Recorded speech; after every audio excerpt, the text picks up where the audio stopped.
오늘은 거룩한 자가 되라라는 제목으로 우리가 말씀을 한번 생각해 보겠습니다. 누구나 사람들은 약점이 있습니다. 그렇잖아요.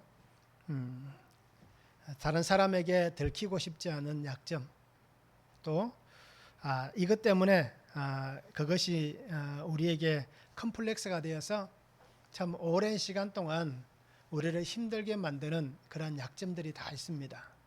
그래서 개인적인 약점이든 가정에 있는 약점이든 또 우리가 교회에서 함께 신앙생활을 하니까요, 교회의 약점이든 우리는 다 이런 약점을 가지고 살아갑니다.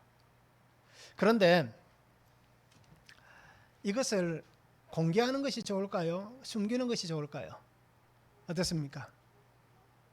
나는 이런 약한 부분이 있습니다 라고 얘기하는 것과 그것을 얘기하지 않고 지내다가 누군가가 모르고, 그죠? 알고 그런 게 아니라 모르고 그 사람의 약점을 건드릴 수도 있는 겁니다. 그러면 어떤 일이 벌어질까요? 굉장히 큰 사단이 날 수도 있겠죠. 그죠? 분명히 모르고 그랬을 수도 있는데 그것을 우리가 참 받아들이기 힘들 거예요. 왜냐하면 내게 있는 컴플렉스를 누군가가 건드린다면 아마 사람들은 쉽게 그 부분에 있어서 이해한다든지 또 용납한다든지 또는 그것을 이렇게 수용하고 화해한다는 것은 어떻게 보면 참 어려운 일입니다. 그런데 이 약점을 받아들이고 나누는 사람을 하나님께서 그 사람을 사용하시는 겁니다.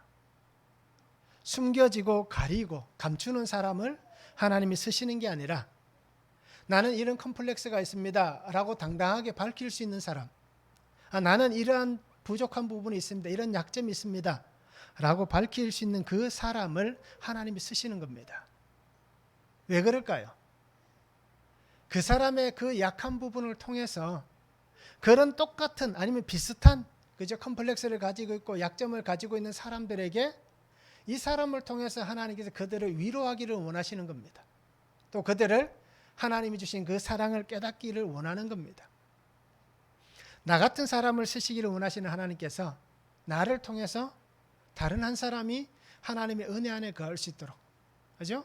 그렇게 우리를 쓰기를 원하시는데 우리는 여전히 내 약점 때문에 내가 가지고 있는 컴플렉스 때문에 이것이 내게 걸리는 돌이 되어서 이것이 나의 발목을 잡는 어떤 사건들이 되어서 하나님에게도 쓰임받지 못하고 세상 가운데서도 그리스도인으로서 당당하게 살지 못하는 그러한 일들이 분명히 우리에게 있습니다. 그러기에 오늘 우리 성도님들이 하나님 앞에서 이런 약점이 무엇인지를 한번 보시기 바랍니다. 그리고 공개할 수 있으면 공개하셔야 됩니다. 그죠? 스스로 나타내도 됩니다. 그러면 그분은 이런 약한 부분이 있으니까 우리가 도와줘야 된다. 그죠? 그것을 극복할 수 있도록 또 그것을 통해서 하나님 앞에 더 귀하게 쓰임 받을 수 있도록 우리가 도와줄 수 있는 그런 하나의 공동체가 되는 것입니다. 그러니까 오늘 우리 성도님들이 한번 잘 생각해 보시기 바랍니다. 이 약점과 마찬가지로 우리가 요즘은 큰 질병들이 많습니다. 그런데 오늘 우리가 살아가는 이 삶에서 정말 큰 병에 걸린 사람들이 있습니다. 어떤 병에 걸린 사람이 가장 큰 질병에 걸린 사람일까요? 그 병이 어떤 것이든 상관이 없습니다.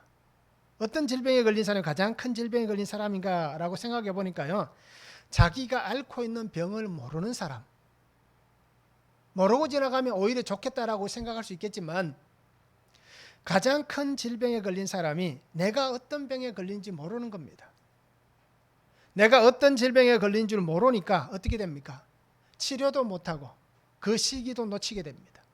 결국 그러다 보면 결국 원치 않는 안타까운 결과들이 생겨나는 것을 우리가 종종 주위에서 볼 수 있습니다. 그러기에 오늘 성도님들이 이 모든 것들을 하나님 앞에 솔직하게 드러내신다면, 그죠? 교회 공동체든 가정 공동체든 어디서든지 우리가 이것을 솔직하게 나타낼 수 있는 겁니다. 부끄러울 게 없습니다. 이것이 나에게 부끄러움이 되면 안 되는 겁니다.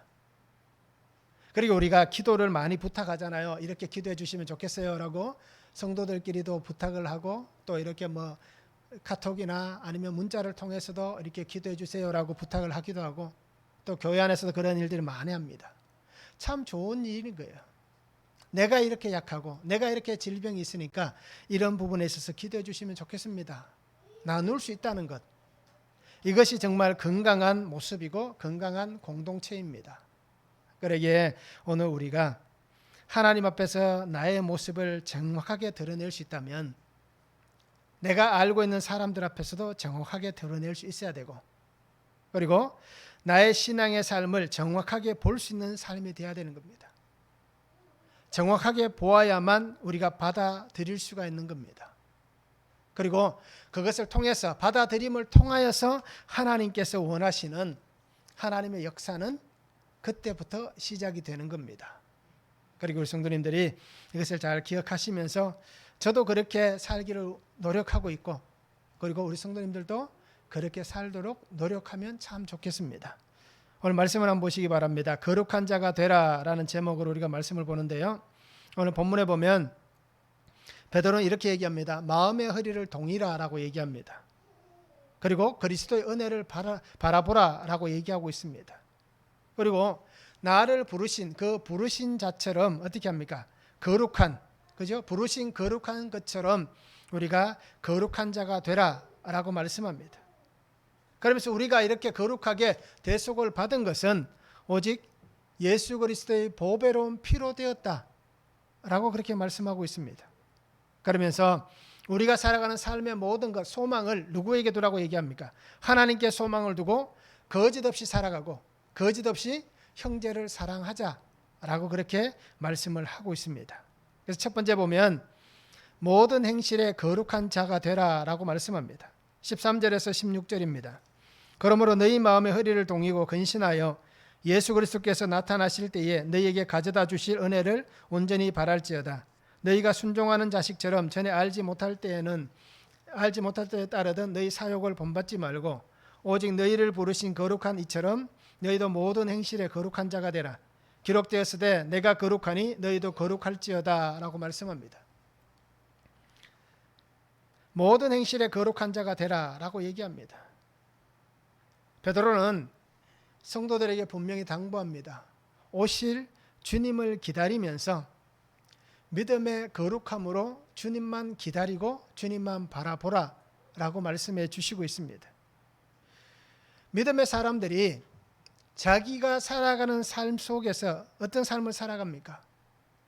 믿음 안에 살고 있지만 여전히 오늘 성경이 그렇게 얘기합니다. 자신의 사욕, 그 욕심을 버리지 못하고 그 사욕을 붙잡고 살아간다라고 얘기하고 있습니다. 그래서 베드로는 너희의 사욕을 버리고 온전히 주만 바라보는 삶이 되라 라고 그렇게 말씀하는 것입니다. 사욕이란 단어는 에피디미아라는 헬라어를 사용합니다. 이 사욕은 충동, 욕망, 갈망, 정욕이라는 뜻을 가지고 있습니다. 그래서 성도들에게 베드로는 여러분들이 모르고 쫓아가던 그 삶일 때는, 그죠? 예수님을 모르고 예수님을 알지 못하였을 때 쫓아가던 그 삶, 그 삶이었다면 문제가 되지 않을 수도 있겠지만, 그러나 지금 어떻습니까? 예수님과 함께 믿음으로 살아가는 사람들이 여전히 세상과 죄 가운데 거하는 옛날의 습관과 죄의 모습을 여전히 가지고 살아가는 그러한 삶을 살아가고 있다면 그것은 잘못된 것이다 라고 말씀하는 것입니다. 지난날의 삶을 따라 살지 말라 라고 분명히 말씀해 주시고 있습니다. 왜냐하면 거룩하신 하나님께서 죽음의 자리에 있던 나를, 죽어가던 나를 거룩하신 하나님께서 나를 부르셨기 때문입니다 라고 그렇게 고백합니다. 하나님의 부르심 안에서 우리가 자녀가 되었기 때문에 부르신 그 은혜가 있는 우리는 이제는 자녀답게 살아가야 되기 때문에, 그죠? 이 사욕을 벗어버려야 된다 라고 그렇게 말씀하는 것입니다.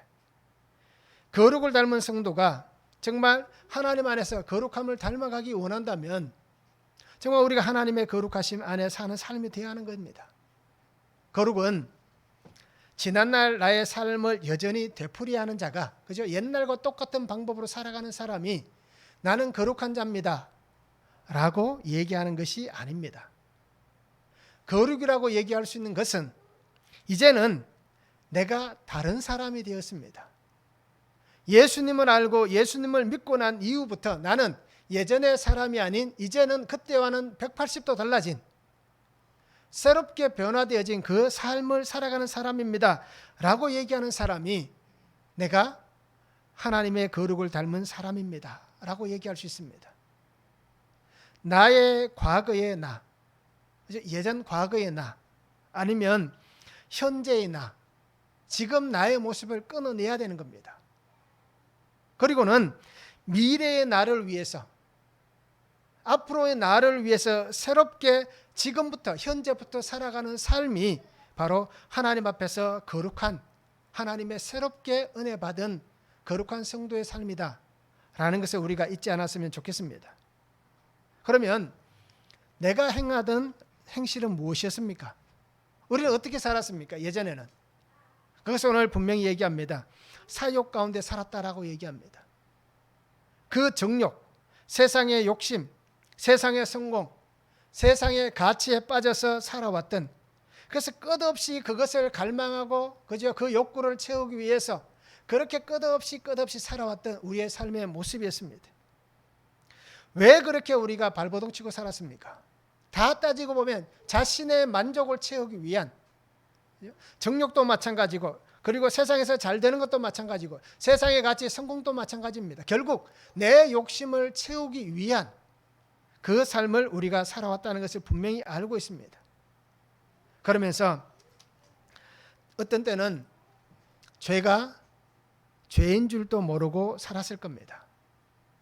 그리고 죽어가면서도 죽어가는지도 모르면서 살았던 나의 모습이었을 겁니다. 내가 정말 이렇게 나쁜 사람이었구나 라는 자신의 실체를 알지 못하면서 그렇죠? 그렇게 그런 악을 행했던 그러한 우리들의 모습이었을 것입니다. 그래서 이러한 삶을 살았던 우리에게, 또 여전히 그렇게 반복하며 살아가고 있는 우리에게 베드로가 그렇게 얘기합니다. 마음의 허리를 동이라 라고 얘기하고 있습니다. 허리를 동인다라는 것은 어떤 뜻입니까? 옷을 입고 나서 그죠? 그 옷이 자기의 몸에서 이렇게 불편하지 않도록 우리는 띠를 매지 않습니까? 그와 똑같은 겁니다. 내가 옷을 걸치고 나서 행동할 때에 불편하지 않도록 민첩하게 행동하기 위해서 이 허리띠를 매는 겁니다. 이것이 오늘 허리를 동인다라는 뜻입니다. 그래서 이것을 상징적으로 베드로는 얘기합니다. 바로 성도가 영적으로 무장을 해야 된다. 마음을 동이라. 성도가 영적 그리스도의 군사로서 무장하라 라는 이 상징적 의미를 가지고 이렇게 성도들에게 얘기를 해주고 있습니다. 이 허리를 동인다는 것은 바로 깨어 있으라는 얘기입니다. 하나님께서 우리에게 주신 그 생명 안에서 깨어 있어야 됩니다. 하나님께서 내게 주신 그 사명 안에서 깨어 있어야 됩니다. 하나님께서 내게 주신 그 말씀 안에서 하나님의 생명이 내 안에 있기 때문에 내가 깨어 있는 하나님의 거룩한 자가 되어야 하는 것입니다. 그래야만 우리가 하나님을 닮은 하나님의 거룩한 자가 되고 하나님을 닮은 영적 권능을 가진 군사가 되는 것입니다. 그리고 오늘 하나님은 우리에게 분명히 얘기합니다. 그 영적 권능을 가지고 하나님만 바라보기를 원하고 있고 하나님과 함께 살아가는 자가 되기를 원하고 있습니다. 누가복음 12장 35절에 보면 허리에 띠를 띠고 등불을 켜고 서 있으라라고 얘기합니다. 하나님의 사람들이 자기에게 주어지는 환경에서 살아가면서 그 환경에서 정말 내가 허리띠를 띠고 등불을 켜고 하나님께서 내게 주신 그 환경에서 깨어있는 영적으로 무장한 그 그리스도의 군사가 되어 서 있으라. 그 환경에 하나님 뜻을 온전히 이루어가는 자가 되라 라고 그렇게 말씀을 하시고 있습니다. 이렇듯 등불을 켜고 서 있는 자가 될 때에 오실 주님을 기다릴 수가 있습니다. 새벽에 오실지 한밤에 오실지 언제 오실지 알 수 없는 그 주님을 기다리는 종이 되어서 그죠? 우리가 주님을 기다릴 수가 있는 것입니다. 그리고 오늘 우리는 주님을 기다리면서 이런 삶을 사시기 바랍니다. 세상으로 떠내려가지 마시기 바랍니다. 세상의 죄 가운데 휩쓸어오는 우리를 그죠? 그 죄의 물결에 또 그 죄의 풍파에 그 강력한 태풍과 같은 죄의 바람에 우리가 휩쓸려가고 떠내려가는 인생이 되지 않기를 바랍니다. 하나님께서 우리를 붙잡으시는, 그래서 나도 하나님의 그 손을 꼭 붙잡고 가는 거룩한 삶을 사는 그러한 하나님의 사람들이 되면 참 좋겠습니다. 그래서 성도로서 이제까지 그렇지 못했다면 지금부터 내 모든 행실을 하나님 앞에서 바르게 하는 그러한 거룩한 삶을 저도 살고 우리 성도님들도 함께 살았으면 참 좋겠습니다. 말씀을 한번 적용해 보시기 바랍니다. 내가 여전히 따라가고 있는 죄의 습관은 무엇이 있습니까? 내가 반복하고 그저 개가 토한 것을 또 먹고 또 먹고 또 먹고 하듯이 매번 반복하는 나의 죄의 습관은 무엇이 있습니까? 예수님의 거룩을 담기 위해서 내가 버려야 될 나의 사욕은 무엇입니까? 나의 욕망 또는 정욕 또 세상의 여러 가지 가치들, 내가 버려야 될 사욕은 무엇이 있는지 우리가 말씀을 한번 적용해 보시기 바랍니다. 두 번째는 예수님의 피로 대속을 받았습니다. 17절에서 19절입니다. 외모로 보시지 않고 각 사람의 행위대로 심판하시는 이를 너희가 아버지라 부른즉 너희가 나그네로 있을 때를 두려움으로 지내라. 너희가 알거니와 너희 조상이 물려준 헛된 행실에서 대속함을 받은 것은 은혜나 금같이 없어질 것으로 된 것이 아니요 오직 흠없고 점없는 어린 양 같은 그리스도의 보배로운 피로 된 것이니라 라고 말씀합니다. 하나님은 사람의 외형을 보시지 않습니다. 외모를 보시고 그 사람을 취하시고 또 그 사람을 평가하시고 그 사람을 판단하시는 분이 아닙니다.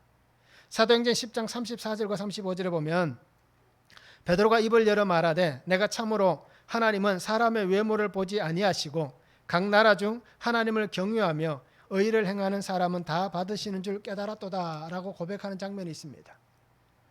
고넬료를 만난 그 모습을 고백하는 겁니다. 이렇듯 베드로의 이 고백은 어떻습니까? 이 베드로 전설을 통해서도 똑같이 등장하는 겁니다. 오래전에 그가 고백했던 그 모습, 그리고 지금도 동일하게 고백하고 있습니다.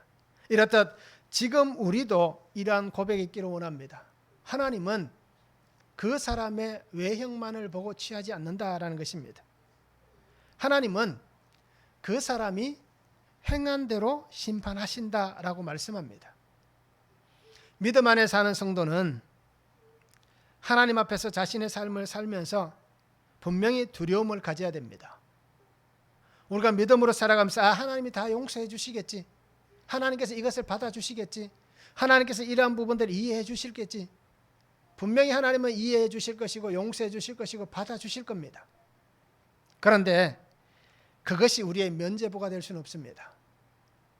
성경에 나와 있는 모습들 잘 보시기 바랍니다.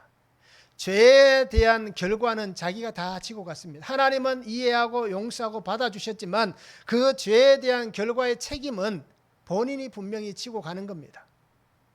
그러니까 오늘 우리가 하나님 앞에서 두려움을 가져야 되는 이유가 분명히 이것입니다. 왜 두려움을 가져야 하는가? 내가 살아온 삶의 행위대로, 내가 걸어온 삶의 모습대로 하나님은 나를 심판하실 것이기 때문입니다. 하나님의 심판은 누구에게나 똑같이 적용됩니다. 그 사람이 어떤 직분을 가졌던 상관이 없습니다. 그 사람이 정말 예수님을 잘 믿었던 잘 믿지 못했던 아니면 믿지 않았던 상관이 없습니다. 모두가 다 심판 앞에 섭니다. 그런데 누구 때문에 우리가 은혜를 받습니까? 나의 죄를 위해 죽어주신 예수 그리스도, 그 예수님의 보혈 때문에 우리는 하나님의 심판의 자리에서 그리스도께서 변호해 주심을 통하여서 하나님 앞에 우리는 죄가 있지만 죄에 대한 결과가 우리가 분명히 지지만 그 하나님은 그래도 우리를 용서하시는, 그래서 우리가 천국의 하나님의 자녀가 되는 그 은혜를 주시는 것입니다. 그리고 우리가 분명히 기억할 것은 하나님의 심판의 자리에서 자유롭다라고 여길 만한 사람은 이 땅에 존재하지 않는 것입니다. 하나님은 차별 없이 하십니다. 편견 없이 하십니다. 편애가 없으십니다. 공정하게 그 삶이 살아온 대로 평가하시고 심판하시는 분이십니다. 그러기에 우리는 하나님 앞에서 이렇게 죽을 인생입니다. 분명히 죽을 인생이었습니다. 하나님의 이 심판을 피할 수 없던 인생이었는데 하나님께서 우리에게 이 생명의 길을 열어주셨고 그 길로 인도해 주시고 있습니다. 그것이 바로 흠없고 점없는 어린 양. 흠없고 점없는 어린 양, 대속의 제물로 우리에게 오셔서 나를 대신해서 죽은 그 예수님 때문에 오늘 우리가 하나님의 이 죽음 앞에서 생명의 자리로 옮겨진 이 은혜를 받은 것입니다. 이 정결의 사건, 이 사건을 우리가 경험했습니다. 그리고 오늘 우리 성도님들이 이 땅에 구속의 제물로 보내주신 이 예수님, 이 예수님의 이 보혈, 이 보배로운 피 앞에서 우리가 하나님이 나를 대속하신 이 은혜를 잘 붙잡으시기 바랍니다. 너무 또 그것에 매여서 그저 나는 죽일 죄인입니다 라고 또 너무 그렇게 심한 것도 문제가 됩니다. 왜요? 그 대속의 은혜를 부정할 수 있기 때문에. 그리고 우리는 하나님의 말씀을 잘 받아들이고 그리고 그것을 잘 볼 수 있어야 됩니다. 그리고 오늘 성경은 이 대속은 어떤 뜻입니까? 몸값을 치러주는 겁니다. 대신해서 죽었다는 얘기입니다. 그러기 예수님의 피 흘리면 오늘 우리의 죄사함이 일어나는 겁니다. 히브리서 9장 22절에 분명히 말씀하잖아요. 율법을 따라 그의 모든 물건이 피로서 정결하게 되나니 피 흘림이 없은즉 사함이 없다. 그죠? 피가 없으면 씻을 수가 없다는 얘기입니다. 로마서 3장 24절도 말씀합니다. 그리스도 예수 안에 있는 속량으로 말미암아 하나님의 은혜로 값없이 의롭다 하심을 얻은 자 되었다라고 말씀합니다. 우리가 이렇게 은혜 받은 것은 바로 예수님의 속량 때문에 우리가 이 은혜를 받은 것입니다. 그리고 오늘 우리가 구속을 받은 성도의 삶을 살아가시기 바랍니다. 그리고 이 구속의 증인으로서 예수님의 은혜를 나눌 수 있는 그러한 성도가 되면 참 좋겠습니다. 그러기에 정말 하나님 앞에서 두려움을 갖고 살기를 바랍니다. 죄 때문에 두려운 게 아니라, 그렇죠? 하나님의 거룩 때문에 두려운, 오히려 하나님의 은혜 때문에 두려움을 느끼는 그러한 우리의 삶이 되면 참 좋겠습니다. 말씀을 한번 적용해 보시기 바랍니다. 두려움을 느끼라고 말씀하셨는데요. 그러면 나는 지금 왜 두려운지, 정말 하나님의 말씀 때문에 두려운지, 아니면 내가 짓고 있는 죄 때문에 두려운지 한번 적용해 보면 좋겠습니다. 구속의 은혜를 받았습니다. 그런데도 우리가 여전히 두려움을 느끼는 이유가 있을 겁니다. 정말 말씀으로 인해 두려움을 느끼는 것은 좋은 두려움입니다. 그런데 그게 아니라, 그죠? 그냥 내가 사는 삶 때문에, 나라는 존재 때문에, 내가 걸어가고 있는 그 죄의 길 때문에, 하나님의 은혜를 받았으면서도 여전히 반복하고 습관적으로 되풀이하는 그러한 죄들 때문에, 아니면 여전히 나의 속에 깊이 감추어둔 누구에게도 말하지 못했던, 하나님에게조차 그 문제를 가지고 한 번도 내가 하나님 정말 잘못했습니다, 죄송합니다 라고 고백하지 못했던 그런 악한 죄들이 분명히 있을 거예요. 그런 것들이 우리를 두렵게 만들고 있습니다. 그러기에 우리가 말씀을 한번 적용해 보시기 바랍니다. 그래서 하나님 앞에 진실되고 정직하게, 그렇죠? 그렇게 살아가는 삶이 되면 참 좋겠습니다. 세 번째는 믿음과 소망을 하나님께 두라라고 말씀합니다. 20절에서 22절입니다. 그는 창세 전부터 미리 알림 바 되심이나 이 말세에 너희를 위하여 나타내신 바 되었으니 너희는 그를 죽은 자 가운데서 살리시고 영광을 주신 하나님을 그리스도로 말미암아 믿는 자니 너희 믿음과 소망이 하나님께 있게 하셨느니라. 너희가 진리를 순종함으로 너희 영혼을 깨끗하게 하여 거짓이 없이 형제를 사랑하게 이르렀으니 마음으로 뜨겁게 서로 사랑하라 말씀합니다. 우리는 예수님의 구속, 대속의 은혜를 받았습니다. 그런데 이 은혜를 오늘 성경은 이렇게 얘기합니다. 하나님께서 창세 전부터 약속하신 은혜였다. 이것은 베드로가 그렇게 고백합니다. 하나님의 예지의 은혜이다. 이미 예견하셨던 그 은혜였다라고 그렇게 고백합니다. 창세 전이라는 이 뜻은 그런 뜻입니다. 하나님께서 세상의 기초를 놓으시기 전, 그러니까 하나님께서 이 땅을, 이 세상을, 이 우주를 만드시기 전, 그 전부터 하나님의 섭리가 있었다라는 것을 그렇게 고백하는 장면입니다. 자, 이런 하나님의 창세 전의 은혜, 이 은혜는 믿음이 아니면 알 수 없는 하나님의 섭리입니다. 믿음이 아니면 이 부분에 있어서 이렇게 고백할 수가 없습니다. 인간이 가지고 있는 이성, 인간이 가지고 있는 지식, 인간이 가지고 있는 그 짧은 지혜를 가지고는 이 문제를 우리가 인정할 수가 없는 겁니다. 그렇잖아요. 우리가 예수님을 믿고 있는 이 시간에 우리가 어떻게 믿게 되었습니까? 하나님의 말씀들, 이 기록되어진 이 말씀을 지식적으로 내가 이해할 수 있으니까, 내가 이것을 이성적으로 받아들일 수 있으니까 우리가 믿게 된 것입니까? 아마 대부분 그렇지 않을 거예요. 하나님 주신 이 믿음은 은혜입니다.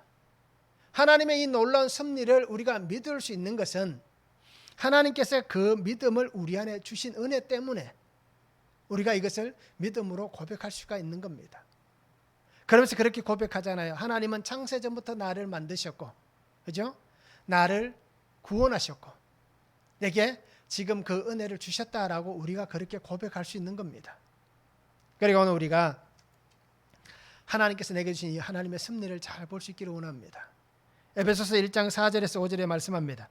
곧 창세전에 그리스도 안에서 우리를 택하사 우리로 사랑 안에서 그 앞에 거룩하고 흠이 없게 하시려고 그 기쁘신 뜻대로 우리를 예정하사 예수 그리스도로 말미암아 자기의 아들들이 되게 하셨으니라고 말씀합니다. 바울도 그렇게 똑같이 고백합니다. 베드로같이 예정하신 그 은혜, 그죠? 창세 전에 그리스도 안에서 우리를 택하셨다라고 그렇게 말씀해 주시고 있습니다. 그러니까 오늘 우리가 하나님의 자녀가 되고 하나님의 백성이 되고 하나님의 거룩을 닮을 수 있었던 이 이유는 바로 하나님이 나를 택하신, 창세전에 하나님이 나를 택하신 그 은혜가 있기 때문에 가능하다라는 얘기입니다.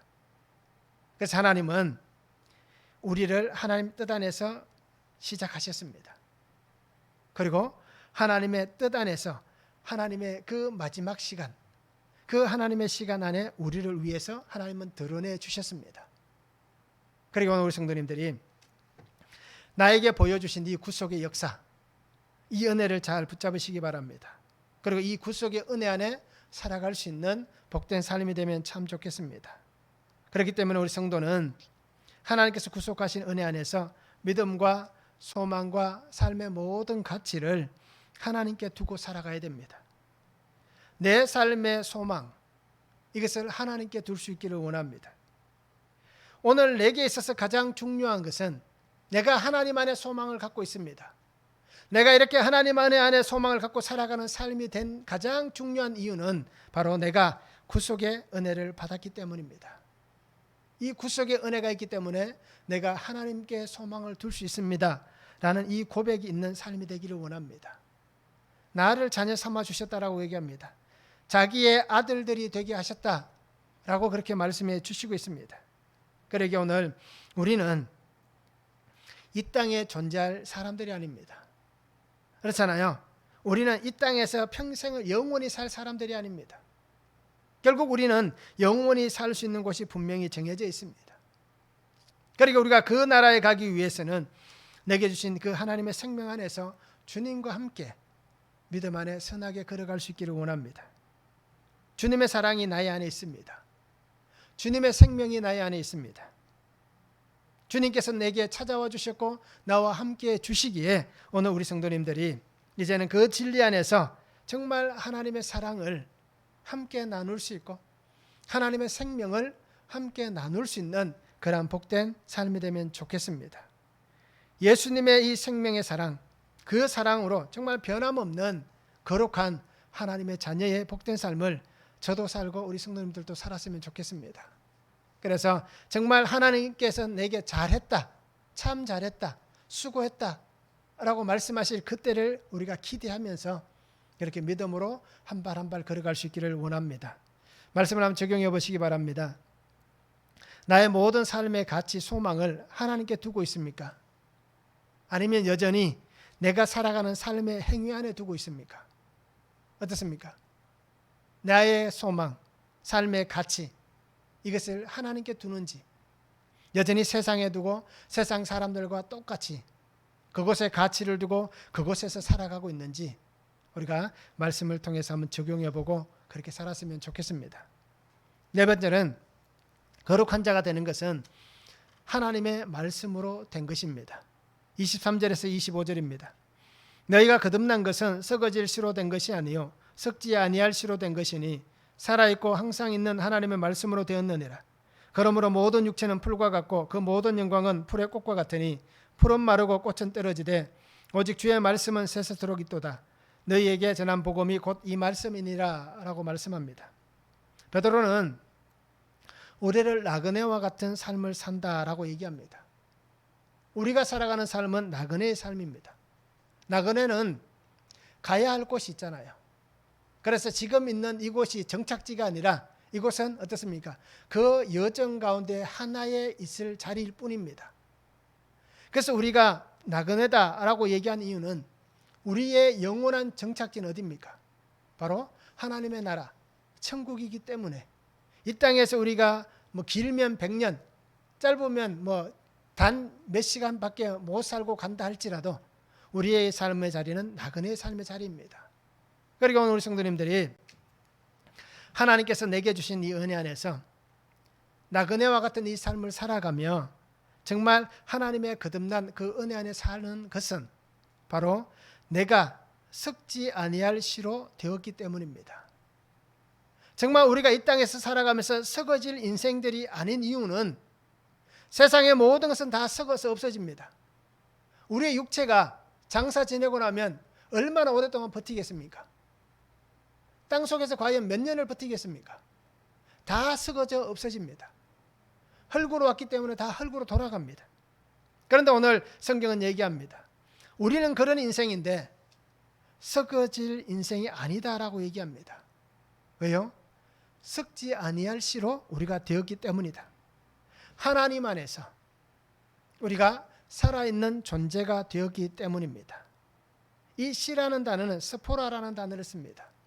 그런데 이 씨를 어떤 의미로 사용했냐면 하나님 안에서 거듭난, 그죠? 믿음의 사람들이 거듭나게 하시는 그 하나님의 말씀, 그 하나님의 말씀이 씨라는 스포라라는 단어로 해석을 하고 있습니다. 그러게 오늘 우리 속에는 바로 이 하나님의 살아있는 말씀이 있기 때문에 썩는 인생이 아니다 라고 그렇게 말씀을 하는 것입니다. 그러게 오늘 우리는 살아있는 이 하나님의 말씀 안에서 하나님의 거룩한 하나님의 자녀가 된 것입니다. 그리고 오늘 내가 거룩한 하나님의 자녀가 되는 것은 생명의 말씀으로 거듭난 자라는 것입니다. 우리를 한번 돌아보시기 바랍니다. 나의 속에 하나님의 썩지 않는 이 생명의 말씀이 있는가? 나의 속에 씨앗을 피울 수 있는, 새싹이 날 수 있는 그 하나님의 생명의 씨앗이, 말씀의 씨앗이 오늘 나의 속에 있는가? 라는 것을 우리가 한번 보시기 바랍니다. 저는 모릅니다. 오늘 성도님들의 모습을 보면서 나는 성도님들 속에 있는 정말 하나님의 썩지 않는 생명의 씨앗이 그 속에 있는지 저는 모릅니다. 왜요? 외형만 보면 나누는 대화 안에서 자기를 가리고 숨기고 대화를 나누고 자신의 진실됨을 보여주지 않으면 알 수가 없습니다. 그러나 아무리 감추고 숨기려고 해도 누구는 아십니까? 하나님은 아시는 겁니다. 그렇기 때문에 마지막 때에 어떤 일이 벌어집니까? 똑같이 곡식창고에 거두어 들어왔는데 그 곡식창고 앞에서 알곡이 되지 못하고 가라지가 되어서 불 속에 들어가는 인생이 있고 그 곡식창고 앞에서 알곡이 되어서 곡식창고에 들어가는 인생이 있는 겁니다. 어느 것이 잘 될지 알 수 없으니까 그냥 두라고 예수님이 말씀하셨잖아요. 이 땅에 살아가면서 내가 알곡인지 가라지인지는 하나님과 자신만이 알 수 있습니다. 그리고 오늘 우리 성도님들이 썩지 않는 이 생명의 말씀, 정말 그 하나님의 거룩한 거듭난 하나님의 사람들이 되기를 바랍니다. 하나님의 자녀가 되기를 바랍니다. 우리에게 시간은 오래지 않습니다. 길지 않습니다. 그 시간을 놓쳐버리면 결국 우리의 때는 끝이 나는 겁니다. 그러기에 오늘 거룩한 자녀로 거듭나기 위해서 어떻게 해야 되겠습니까? 그것을 예수님께서 잘 말씀하셨습니다. 요한복음 3장 5절에 말씀합니다. 예수께서 대답하시되 진실로 진실로 내게 이르노니 사람이 물과 성령으로 나지 아니하면 하나님의 나라에 들어갈 수 없다라고 말씀하셨습니다. 물과 성령으로 나지 아니하면, 즉 하나님의 그 거룩한 생명의 씨앗, 그죠? 예수 그리스도 복음 메시아, 나를 살리시는 주님으로 거듭나지 않으면 우리는 하나님의 나라에 들어갈 수 없다라고 말씀합니다. 그리고 오늘 우리 속에 하나님의 영, 말씀이 있는 거듭난 거룩한 자녀가 되시기 바랍니다. 그 은혜로 살아갈 수 있기를 원합니다. 우리가 살아가는 이 세상, 100년도 못 살다 가는 이 세상에 우리의 마음을 빼앗기지 말기를 바랍니다. 100년과 영원을 놓고 저울질한다면, 그죠? 100년과 영원을 놓고 저울질한다면 모든 사람들이 영원으로 가야 되는데, 근데 그것을 알지 못하니까 100년에다가 손을 내미는 겁니다. 그런데 우리는 어떻습니까? 그것을 알기에 한시적인 세상의 마음을 빼앗기지 말고 또 그 속에서 어리석은 삶을 살아가지 말고 영원하신 하나님, 나의 사랑하는 주님과 함께 그렇게 말씀 안에 살아갈 수 있는 거룩한 자가 되면 참 좋겠습니다. 말씀을 한번 적용해 보시기 바랍니다. 섞지 않는 하나님의 말씀 안에서 거듭난 믿음입니까? 나는 하나님의 영으로 거듭난 삶을 살아가고 있습니까? 한번 적용해 보시기 바랍니다. 정말 내가 하나님의 말씀 안에서 거듭난 사람인가? 또 그 하나님의 영, 하나님의 말씀, 생명으로 거듭난 삶을 내가 지금 살아가고 있는지, 그죠? 말씀을 가지고 적용해 보기를 원합니다. 인생의 삶은 오늘 분명히 얘기합니다. 풀과 같다라고 얘기합니다. 그 영광은 풀의 꽃과 같은 삶이다라고 얘기를 해주고 있습니다. 화려하게 피지만 그 화려함은 한순간에 끝이 납니다. 영원하지 않는 것에 우리가 마음을 빼앗기지 않기를 바랍니다. 영원하지 않는 것 때문에 우리가 애통해야 하고 아쉬워하고, 그죠? 그것 때문에 이 땅에 미련을 갖고 살지 않기를 바랍니다. 영원하신 하나님, 나의 생명의 주님, 나의 구속의 예수님과 함께 그 은혜 안에 살아가는 성도가 되면 좋겠습니다. 나그네와 같은 인생입니다. 그러기에 나에게 주어질 영원한 처소, 그 하나님, 내 기업을 향하여서 천국을 소망하며 매일매일 힘겹지만 다른 곳으로 떠내려가지 않고 그 하나님을 향하여서 매일매일 한 발씩 한 발씩 옮겨가는 그러한 성도가 되면 좋겠습니다. 그래서 내가 주님 앞에 바르게 서고, 우리 가정이 하나님 앞에 바르게 서고, 우리 교회가 하나님 앞에 바르게 서서 이 구속의 아름다운 계보를 이어가는 그러한 하나님의 긍휼의 사랑 안에 거하는 성도의 삶이 되면 참 좋겠습니다. 그래서 오늘도 내게 주시는 이 은혜 안에서 거룩한 하나님의 자녀가 되어서 하나님을 기쁘시게 하는 복된 삶이 될 수 있기를 주님의 이름으로 축원합니다. 기도하겠습니다. 사랑의 아버지 하나님, 감사합니다. 오늘도 주시는 말씀을 바라봅니다. 주님 은혜 안에 살아가게 하시고 주님 능력 안에 살아가는 인생이 되게 하여 주시옵소서. 아버지 하나님, 오늘도 말씀 앞에 나아갈 때에 하나님께서 우리를 거룩한 자가 되라라고 말씀해 주시는데, 여전히 나는 죄 가운데 있고 죄의 습관 가운데 있고 그 죄의 아버지 하나님 악함을 벗어버리지 못하고 세상에 빠져서 그 속에 휩쓸려가는 인생입니다. 주님, 불쌍히 여겨주시고 나에게 찾아와 주시고 창세전부터 나를 택하신 하나님의 그 은혜 안에서 예수 그리스도의 생명 안에서 하나님의 아들 되게 하신 그 은혜와 복을 누리며 살 수 있는 귀한 은혜의 사람 되도록 주님 축복하여 주시옵소서. 그래서 내가 살아가는 삶이 나의 삶이 아니라 하나님께서 나의 속에 주신 거룩한 생명의 씨앗 예수 그리스도와 함께 예수 그리스도를 위하여 살아가는 복된 인생 되도록 주님 은혜 위에 은혜를 더하여 주시옵소서. 늘 함께 하실 하나님을 기대합니다. 아버지 하나님 말씀하여 주시고 그 말씀대로 이끌어 주시옵소서. 감사를 드리며 예수 그리스도 이름으로 기도하옵나이다. 아멘.